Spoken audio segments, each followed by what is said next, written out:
আসসালামু আলাইকুম। বিবিসি আন্তর্জাতিক বিশ্ব সংবাদে আপনাকে স্বাগত। শুরুতে সংবাদ শিরোনাম, পরে বিস্তারিত। বাংলাদেশের সর্বশেষ গুরুত্বপূর্ণ আপডেট সংবাদে আপনাকে স্বাগত। শুরুতেই সংবাদ শিরোনাম, পরে বিস্তারিত। প্রথমেই জানাবো, চট্টগ্রামে বাসায় ঢুকে ব্যবসায়ীকে এলোপাতাড়ি গুলি। চট্টগ্রাম নগরের উত্তর মোহরা এলাকায় মোহাম্মদ ইউনুস নামে এক ব্যবসায়ীর বাসায় ঢুকে গুলি করে পালিয়েছে দুর্বৃত্তরা। আজ রাত 11টার দিকে এই ঘটনা ঘটে। পুলিশ জানায়, মোহাম্মদ ইউনুস নদী থেকে বালু উত্তোলনে ব্যবহৃত ড্রেজার বা খনন যন্ত্রের ব্যবসা করেন। রাতে নিজের বাসায় ছিলেন তিনি। হঠাৎ করে বিএনপির কিছু দুর্বৃত্তরা তার বাসায় ঢুকিয়ে 4-5টি গুলি করে পালিয়ে যায়। তার মুখে হাতে গুলি লেগেছে। পরে দুর্বৃত্তরা পালিয়ে গেছে। এরপর জানাবো, 5 আগস্ট বিকেলে জুলাই ঘোষণাপত্র উপস্থাপন, বললেন প্রেস সচিব। আগামী মঙ্গলবার 5 আগস্ট বিকাল 5টায় অভ্যুত্থানের সকল পক্ষের উপস্থিতিতে জুলাই ঘোষণাপত্র জাতির সামনে উপস্থাপন করা হবে বলে জানিয়েছেন প্রধান উপদেষ্টার প্রেস সচিব শফিকুল আলম। আজ দুপুরে নিজের ভেরিফাইড ফেসবুক পেজে এ বিষয়টি নিশ্চিত করেছেন তিনি। এদিকে জুলাই ঘোষণাপত্রে যেসব বিষয় উল্লেখ থাকবে জানালেন তথ্য উপদেষ্টা। তথ্য সম্প্রচার উপদেষ্টা মাহফুজ আলম জানিয়েছেন, বহুল প্রতীক্ষিত জুলাই ঘোষণাপত্র 5 আগস্টের আগেই প্রকাশিত হতে পারে। আজ তথ্য সম্প্রচার মন্ত্রণালয়ে আয়োজিত অনুষ্ঠানে পুনর্জাগরণ র্যালি শেষে সাংবাদিকদের সঙ্গে আলাপকালে সব কথা জানান তিনি। এদিকে জামাতের আমিরের ওপেন হার্ট সার্জারি সফলভাবে সম্পূর্ণ। বাংলাদেশের বিএনপির নেতাসহ অন্যান্য নেতৃত্ববৃন্দ বিদেশে গিয়ে চিকিৎসা করেন। শুধুমাত্র সামান্য একটা অসুখ হলেই তারা বিদেশে চলে যান। কিন্তু জামাতের আমির বাংলাদেশের চিকিৎসা ক্ষেত্রের উপর তিনি আস্থা রেখে দেশেই তার ওপেন হার্ট সার্জারি করিয়েছেন এবং তিনি সফলভাবে এখন সুস্থ আছেন। এবং সর্বশেষ জানাবো, রাশিয়ার কাছাকাছি একাধিক নিউক্লিয়ার সাবমেরিন মোতায়েনের নির্দেশ ট্রাম্পের। রাশিয়ার প্রতি ক্ষিপ্ত হয়ে রাশিয়ার কাছাকাছি 2টি নিউক্লিয়ার সাবমেরিন মোতায়েনের নির্দেশ দিয়েছেন মার্কিন প্রেসিডেন্ট ডোনাল্ড ট্রাম্প। তিনি বলেন, রাশিয়ার সাবেক প্রেসিডেন্ট দিমিত্রি মেদভেদেভ অত্যন্ত উস্কানিমূলক মন্তব্যের প্রতিক্রিয়ায় সাবমেরিনগুলো উপযুক্ত অঞ্চলে মোতায়েনের নির্দেশ দিয়েছেন ডোনাল্ড ট্রাম্প। প্রিয় দর্শক, এতক্ষণ শুনছিলেন সংবাদ শিরোনাম, এবারে বিস্তারিত। তবে তার আগে বন্ধুরা, অনুরোধ থাকবে এই সংবাদটিতে একটি লাইক দিন। এই চ্যানেলে আপনি নতুন হয়ে থাকলে আমাদের সংবাদটি দেখতে দেখতে চ্যানেলটি সাবস্ক্রাইব করে রাখুন। কমেন্ট করে বন্ধুরা আপনার মূল্যবান মতামত জানিয়ে দিন আপনি বিশ্বের কোন দেশ থেকে বা বাংলাদেশের কোন স্থান থেকে আমাদের সংবাদটি দেখছেন এবং শুনছেন। আর বন্ধুরা, এই সংবাদটি আপনার সোশ্যাল মিডিয়া ফেসবুকে শেয়ার করে বন্ধুদেরও দেখার সুযোগ করে দিন। এবারে বিস্তারিত। চট্টগ্রামে বাসায় ঢুকে ব্যবসায়ীকে এলোপাতাড়ি গুলি। চট্টগ্রাম নগরের উত্তর মোহরা এলাকায় মোহাম্মদ ইউসুফ নামে এক ব্যবসায়ীর বাসায় ঢুকে গুলি করে পালিয়েছে দুর্বৃত্তরা।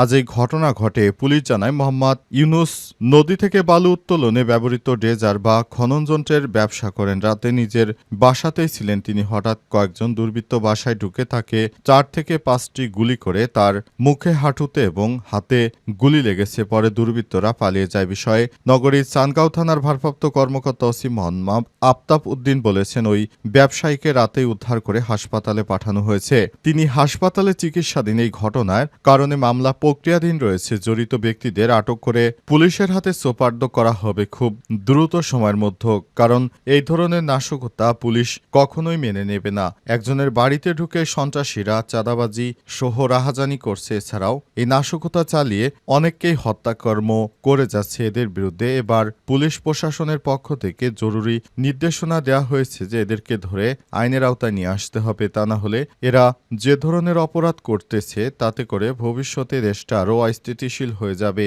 সুতরাং এদেরকে এই ধরনের কোনো অপকর্ম করতে সুযোগ দেয়া হবে না।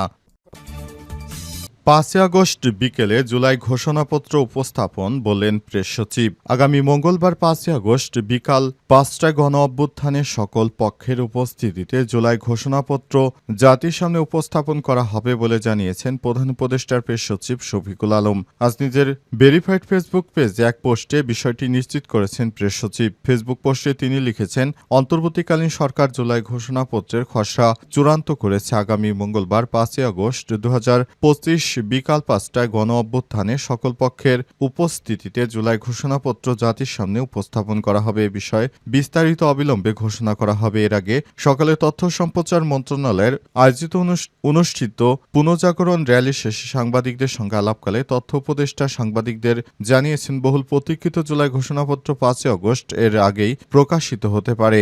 ঘোষণাপত্র দিনক্ষণ সম্পর্কে আভাস দিয়ে মাহফুজ বলেছেন, ৫ই আগস্টের মধ্যে আপনারা এটি দেখতে পারবেন। অন্তর্বর্তীকালীন সরকারের প্রধান উপদেষ্টা প্রফেসর ডক্টর মোহাম্মদ ইউনূসের নির্দেশে ঘোষণাপত্র খুব শীঘ্রই জানানো হবে। দেশবাসী যাতে আগামীতে এই ধরনের কোনো আন্দোলন হলে সক্রিয়ভাবে অংশগ্রহণ করতে পারে, এজন্য অন্তর্বর্তীকালীন সরকারের প্রধান উপদেষ্টার পক্ষ থেকে এই ধরনের ঘোষণাপত্র খুব দ্রুত সময়ের মধ্যে দেয়া হচ্ছে বলে জানানো হয়েছে। যেটি দীর্ঘদিন ধরে শিক্ষার্থীদের প্রত্যাশা ছিল, সেটি অবশেষে দিচ্ছে অন্তর্বর্তীকালীন সরকারের প্রধান উপদেষ্টা। জুলাই ঘোষণাপত্রে যেসব বিষয় উল্লেখ থাকবে জানালেন তথ্য উপদেষ্টা। তথ্য সম্প্রচার উপদেষ্টা মাহফুজ আলম জানিয়েছেন, বহুল প্রতীক্ষিত জুলাই ঘোষণাপত্র ৫ই আগস্টের আগেই প্রকাশিত হতে পারে। সকালে তথ্য সম্প্রচার মন্ত্রণালয়ের আয়োজনে অনুষ্ঠিত পুনর্জাগরণ র্যালি শেষে সাংবাদিকদের সঙ্গে আলাপকালে তিনি এ তথ্য জানান। তিনি বলেন, আমরা যে আকাঙ্ক্ষা নিয়ে বাংলাদেশকে চেয়েছিলাম সেটার একটা পেপার ওয়ার্ক থাকা দরকার, একটা দালিলিক প্রমাণ থাকা দরকার। সেই দালিলিক প্রমাণটাই হচ্ছে জুলাই ঘোষণাপত্র। আমাদের যে আকাঙ্ক্ষা ছিল সেটার একটা রূপকল্প এই ঘোষণায় থাকতে হবে। ঘোষণাপত্রের দিনক্ষণ সম্পর্কে আভাস দিয়ে মাহফুজ বলেছেন, ৫ই আগস্টের মধ্যে আপনারা এটি দেখতে পাবেন। আজই হয়তো তার তারিখ ঘোষণা হতে পারে কিংবা এর আগেও এটি প্রকাশিত হতে পারে। তিনি আরো বলেন, জুলাই ঘোষণাপত্রে যারা গণ-অভ্যুত্থান করেছে তাদের ভূমিকা নিয়ে জানানো হবে। তাদের ভূমিকা একটি দালিলিক প্রমাণ থাকবে। আমরা কোন আকাঙ্ক্ষা এবং ঐতিহাসিক পরিস্থিতির কারণে এখানে উপনীত হয়েছিলাম, কেন জুলাই গণ-অভ্যুত্থান সংগঠিত হয়েছিল এবং আমরা কোন পথে যাত্রা করতে চেয়েছিলাম, এসব বিষয় এতে উঠে আসবে। তথ্য উপদেষ্টা আরও বলেন, বিজয়ের ১ বছর পার হয়েছে। আমরা অনেক প্রতিশ্রুতি দিয়েছিলাম, যার একটি বড় অংশ বাস্তবায়নের পথে এগুতে পেরেছি। যদিও সবকিছু এখনো বাস্তবায়িত হয়নি, তবে আমরা সেই পথে অগ্রসর হচ্ছি। অন্তর্বর্তীকালীন সরকারের প্রধান উপদেষ্টা প্রফেসর ডক্টর মোহাম্মদ ইউনূস যেভাবে আমাদের সামনের দিকে এগিয়ে নিয়ে যাচ্ছেন, আমরা সেভাবেই দেশটাকে আরও ভালোভাবে এগিয়ে নিয়ে যেতে চাই। জামাতের আমিরের ওপেন হার্ট সার্জারি সফলভাবে সম্পন্ন। বাংলাদেশ জামাত ইসলামের আমির ডক্টর শফিকুর রহমানের ওপেন হার্ট সার্জারি সফলভাবে সম্পন্ন হয়েছে। তার 4টা বাইপাস করা হয়েছে। তিনি 7 দিনের মধ্যেই বাসায় ফিরতে পারবেন। আজ অপারেশন শেষে সব তথ্য নিশ্চিত করেছেন ডাক্তার জাহাঙ্গীর কবির। তিনি জানান, ডক্টর শফিকুর রহমানের 2টি ধমনীতে 4টি বাইপাস করা হয়েছে। দেশের চিকিৎসার প্রতি তার আস্থা অন্যদের অনুপ্রাণিত করবে। এই সার্জারি দেশের চিকিৎসা ব্যবস্থার প্রতি একটি বিশেষ বার্তা দিয়েছে। এতে করে অনেকেই বাংলাদেশের চিকিৎসা ব্যবস্থার প্রতি আস্থা রাখবেন এবং এই ধরনের অসুস্থতায় দেশের বাইরে চিকিৎসা নেওয়ার প্রবণতা কমে আসবে। সুষ্ঠুভাবে অপারেশন সম্পন্ন হয় মহান আল্লাহ ও চিকিৎসকদের কাছে কৃতজ্ঞতা প্রকাশ করেন জামাতের কেন্দ্রীয় নেতারা। তারা প্রত্যাশা করেছেন দেশবাসী নেতাকর্মীদের দোয়া এবং ভালোবাসায় দ্রুত সময়ের মধ্যে সুস্থ হবেন জামাতের আমির। গত 19শে জুলাই সোহরাওয়ার্দী উদ্যানে জাতীয় মহাসমাবেশে বক্তব্য দেওয়ার সময় অসুস্থ হয়ে পড়েন জামাতের আমির। পরবর্তী এনজিওগ্রামে তার হৃৎপিণ্ডে 5 থেকে 6টি ব্লকেজ ধরা পড়ে। তার মধ্যে 3টি 80 থেকে 85% পর্যন্ত বন্ধ হয়ে যায়। চিকিৎসকরা রিং পরানোর পরিবর্তে ওপেন হার্ট সার্জারিকে অধিকতর নিরাপদ বিবেচনা করেছেন।